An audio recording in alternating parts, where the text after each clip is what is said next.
माएं अपने बच्चों को मालिश करने के बाद काजल का टीका लगाती हैं। पूछो काजल का टीका क्यों लगाया? कहती है नजर ना लगे। तुझे किसने बताया कि बच्चे को टीका लगाने से नजर नहीं लगती? ये तुझे किसने बताया? ये तेरे समाज में मशहूर कर दिया गया। बच्चे को काजल का टीका अगर इस नीयत से लगा रहे हो तो ये भी तौहीद के खिलाफ है। नजर लगती है तो अल्लाह के हुक्म से लगती है, और नजर दूर होती है तो अल्लाह के हुक्म से दूर होती है। आप बाइक से जा रहे हैं, बिल्ली ने रास्ता काट दिया। कार से जा रहे हैं, बिल्ली ने रास्ता काट दिया। ड्राइवर ने ब्रेक मार दिया, साहब बिल्ली ने रास्ता काट दिया। क्या आपका अकीदा इतना कमजोर है कि एक जानवर के रास्ता काट देने से आपने ब्रेक मार दिया? क्या आप ये समझते हैं कि जानवर के गुजर जाने से आपका सफर मनहूस हो जाएगा? अगर ये अकीदा कोई रखता है तो अपने अकीदे की इस्लाह कर ले। ये भी तौहीद के खिलाफ है, ये भी शिर्क तक लेके जाने वाली चीज है। अल्लाह के नेक बंदे शिर्क नहीं करते, रहमान के खास बंदे शिर्क नहीं करते। वला यक़्तुलून अन-नफ्सल्लती हर्रमल्लाह, और अल्लाह के खास बंदे किसी निर्दोष की हत्या नहीं करते, किसी इनोसेंट का मर्डर नहीं करते, किसी बेकसूर को कत्ल नहीं करते।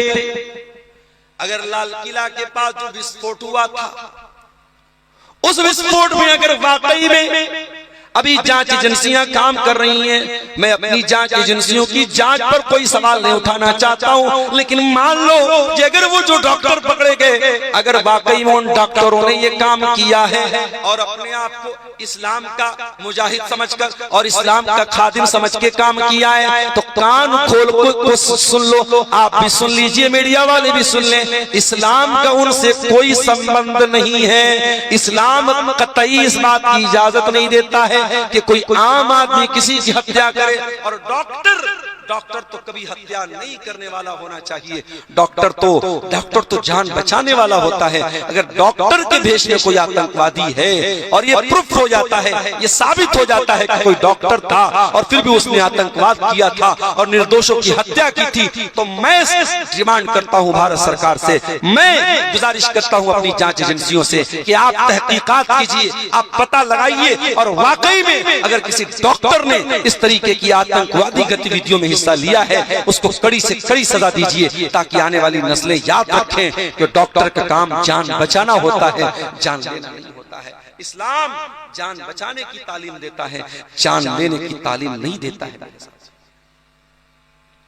एक इंसान की भी अगर आप जान लेंगे, पूरी मानवता के हत्यारे बन जाएंगे। मन कतल नफ्सन बिगैरि नफ्सिन औ फसादिन फिल अर्दि फकअन्नमा कतल अन्नास जमीआ, जिसने एक इंसान की हत्या की उसने पूरी इंसानियत की हत्या की। वमन अहयाहा फकअन्नमा अहया अन्नास जमीआ, और जिसने एक इंसान की जान बचा ली उसने पूरी मानवता को बचा लिया। कुरान कहता है मेरे खास बंदे, अल्लाह कहता है मेरे खास बंदे, वला यक़्तुलून अन-नफ्सल्लती हर्रमल्लाहु इल्ला बिल हक़्क़ि, मेरे खास बंदे किसी निर्दोष की हत्या नहीं करते।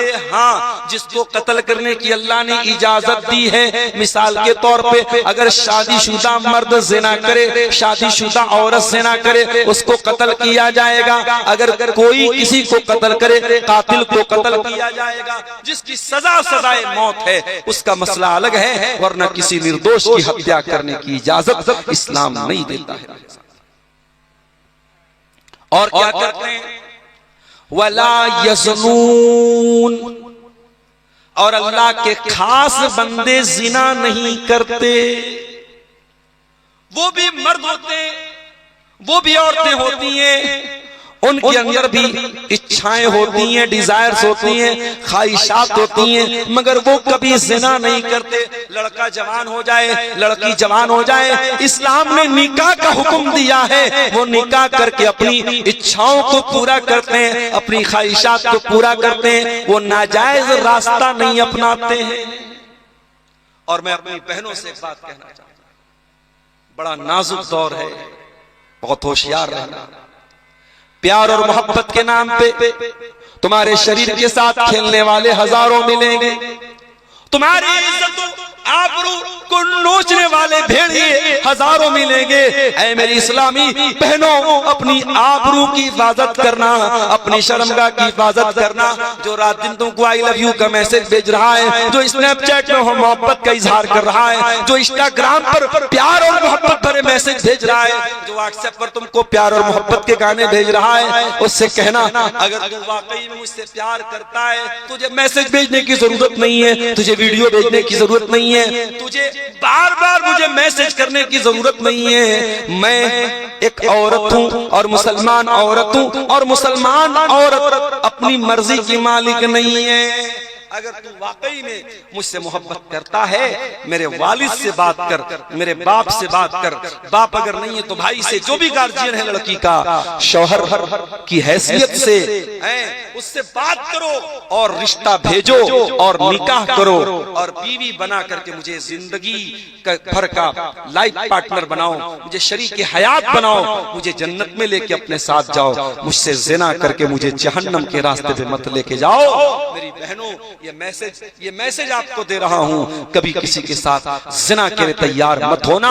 जो तुमसे मोहब्बत करेगा कभी तुम्हारे साथ जिना की बात नहीं करेगा। जो जिना की बात करेगा वो तुमको जहन्नम में लेके जाना चाहता है। अरे जो प्यार करेगा, जो मोहब्बत करेगा, वो कभी तुमको जहन्नम के रास्ते पे लेकर नहीं जाएगा। वो निकाह करेगा, हलाल तरीके से वो तुमसे निकाह करेगा और जन्नत में अपने साथ लेके जाएगा। अब तुम तय कर लो, तुम तय कर लो कि तुम्हें जन्नत में जाना है या जहन्नम। वला यज़नून, अल्लाह के खास बंदे जिना नहीं करते। और ये बात नोट कर लो, अल्लाह ने कुरान में जब जिना से मना किया तो अल्लाह ने ये नहीं कहा कि जिना मत करो। अल्लाह ने क्या फरमाया? वला तक़रबु ज़िना, तुम जिना के करीब भी मत जाना। अगर मोबाइल तुमको जिना के करीब लेके जा रहा है, मोबाइल का इस्तेमाल कम कर दो। सोशल मीडिया अगर तुमको जिना के करीब लेके जा रहा है, सोशल मीडिया का इस्तेमाल बंद कर दो। अगर कॉलेज में लड़कियों के साथ पढ़ने की वजह से तुम जिना के करीब जा रहे हो तो जाना बंद कर दो। ऐसे कॉलेज में जहां लड़कियां भी पढ़ती हैं, हर वो रास्ता जो तुमको जिना तक लेके जा रहा है उसको अवॉइड करो, उसको बचो। और फिर भी अगर कंट्रोल नहीं होता है और शादी के लायक हो तो निकाह करने में देर मत करो। बगैर बारात के, बगैर जहेज के वलीमा करने की ताकत है, अच्छी बात है। वलीमा करने की ताकत नहीं तो वो भी कोई कंपलसरी नहीं है। निकाह कर लो, अपने आप को बदनामी के दाग से लोग तुम्हें बखील बोलते चलेगा, कंजूस बोलते चलेगा, मगर जिना से अपने दामन को बचा लो। मेरे साथियों, जिना के करीब भी मत जाओ। आज बड़ी हैरत होती है सीमांचल के जलसों में जब हम ये सुनते हैं लड़का लड़की को लेके भाग गया। ये आज अफसोस की बात है। कल वहां रतनी के पहले एक गांव में गैर मुस्लिमों का एक मेला लगा था, वहां हंगामा मचा था। ड्राइवर ने पूछा मेरे क्या बात है, क्यों हंगामा है? कहने लगे कोई लड़का लड़की का चक्कर है, वो लेके भाग गया। आज उनके मेलों ठेलों में जो हरकतें हो रही हैं, अगर वो आपके जलसों और प्रोग्रामों में हो रही है तो ये चुल्लू भर पानी में डूब मरने का मकाम है। और ये सोचने का मकाम है कि क्या जलसों और प्रोग्रामों में क्या इसलिए हम और आप आते हैं कि वहां इस तरीके की हरकतें हों? मेरे प्यारे साथियों, आज जिनाकारी बहुत आम हो रही है। और वो क्यों आम हो रही है?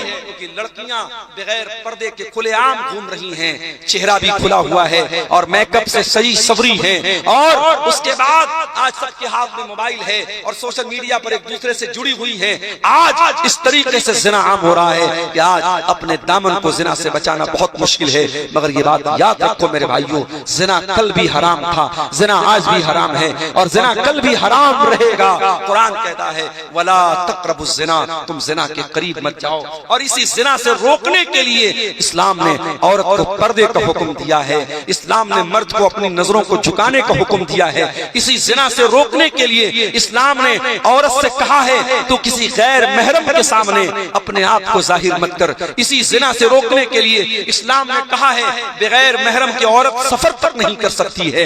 ये पाबंदियां इस्लाम ने इसीलिए लगाई हैं ताकि समाज से जिना को पाक किया जाए। और अगर फिर भी जिना हो जाए तो जिना करने वाला अगर कुंवारा है, लड़का लड़की कुंवारे हैं, तो इस्लाम में सजा क्या है? 100 कोड़े मारे जाएंगे। अगर इस्लामी अदालत है, इस्लामी कानून है, तो जिना करने वाले की सजा क्या है? सरेआम उनको 100 कोड़े मारे जाएंगे।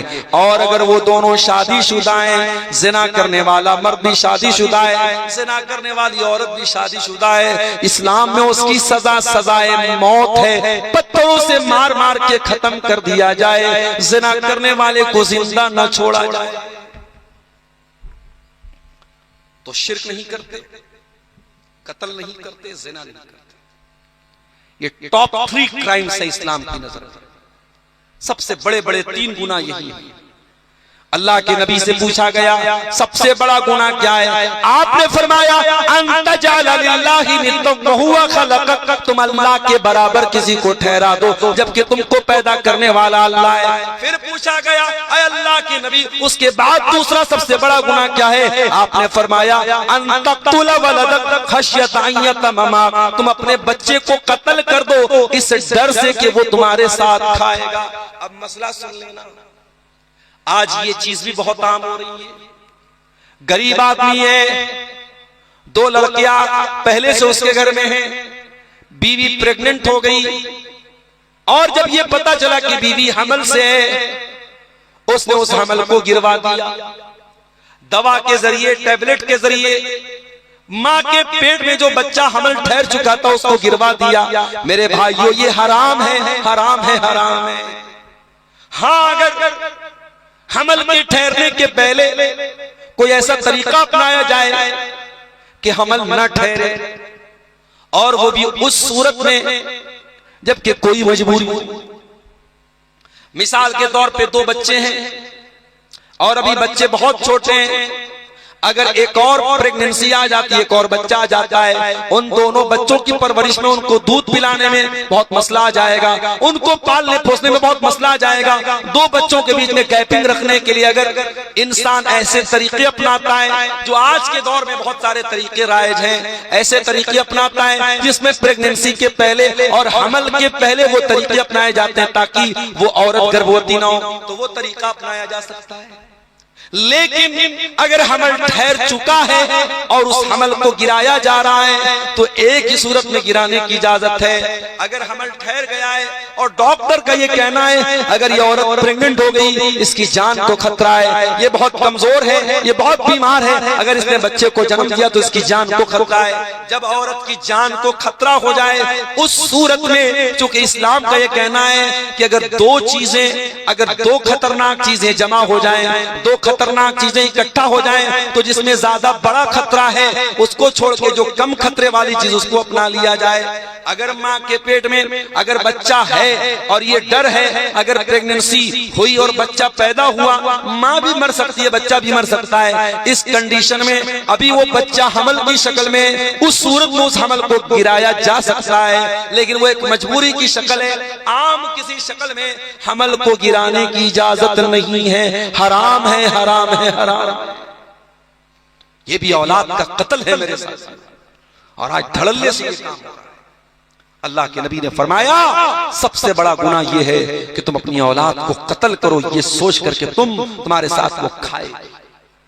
कभी ये मत सोचना कि अपनी औलाद को तुम खिलाते हो, नहीं, तुम्हें भी खिलाने वाला अल्लाह है, तुम्हारी औलाद को भी खिलाने वाला अल्लाह है। मेरे भाइयों, जिनके 10 बेटे हैं, हमने इसी दुनिया में और इसी हिंदुस्तान में और इसी मुल्क में और अपने शहर में देखा है कि 10 बच्चों का बाप सुकून से अपने बच्चों को खिला रहा है। बहुत अमीर नहीं है, बहुत दौलतमंद नहीं, लेकिन सुकून से खिला रहा है। और 2 बच्चों का बाप भी सही तरीके से अपने बच्चों को नहीं खिला पा रहा है, तो रोजी रोटी देने वाला अल्लाह है। इस डर से कि बच्चा क्या खाएगा, बच्चे को कत्ल करने की इजाजत इस्लाम आपको नहीं देता।